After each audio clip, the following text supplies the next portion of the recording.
Isang mapagpalang araw po sa inyong lahat. Ako po si Dan. At ngayong araw ay ilalahad ko po ang aking mga natutunan patungkol sa devotion niyo na pinamagatang Speak the Truth in Love. And our scripture po is Ephesians chapter 4 verses 15 rather.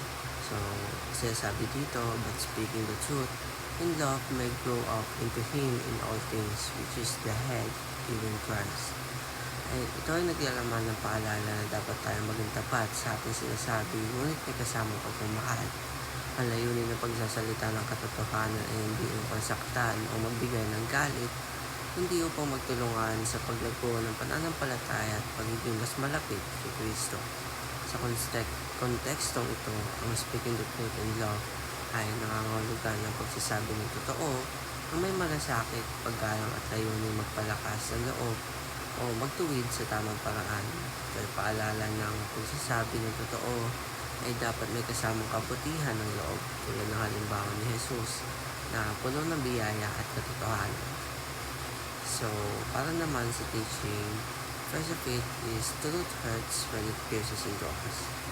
Katotohanan ay maaaring masakit lalo na kapag ito ay tumatago sa ating puso. Ngunit ang sakit na dulot nito ay may layunin ang ituwid tayo at gabayan patungo sa tama. Second is truth sets us free from the chains of lies. So, nalalaya tayo ng katotohanan mula sa pagkakagapos sa kasinungalingan. Kapag nabuhay tayo sa katotohanan, nagiging malaya tayo mula sa takot, sa guilt o pagiging guilty at pagkukunwari. So third is truth keeps true love apart from false love. Ang katotohanan ang nag-iwalay sa tunay na pagmamahal mula sa huwad. Ang tunay na pagmamahal ay nagmumula sa katapatan, samantalang ang huwad na pagmamahal ay nakaugat sa panlilinlang. So para naman sa application, first of it is speak the truth in love. So magsalita ng may katotohanan, ngunit siguraduhin ito ay may pagmamahal. Hindi lamang ang tamang salita ang mahalaga, kundi pati ang tamang paraan ng pagsasabi nito. Second is speak the truth with humility. Pagsalita ng katotohanan ng may kababaang loob, huwag maging mapamataas o mapanakit, kundi hayaan ang pagpapakumbaba na mabigitaan sa tamang pagtanggap ng iyong sinasabi. So third, or the last, is speak the truth with integrity.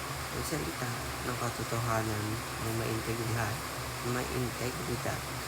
Siguraduhin ikaw mismo ay namumuhay sa katotohanan upang ang iyong salita ay maging totoo at maging kapanipaniwala sa paningin ng nakararami.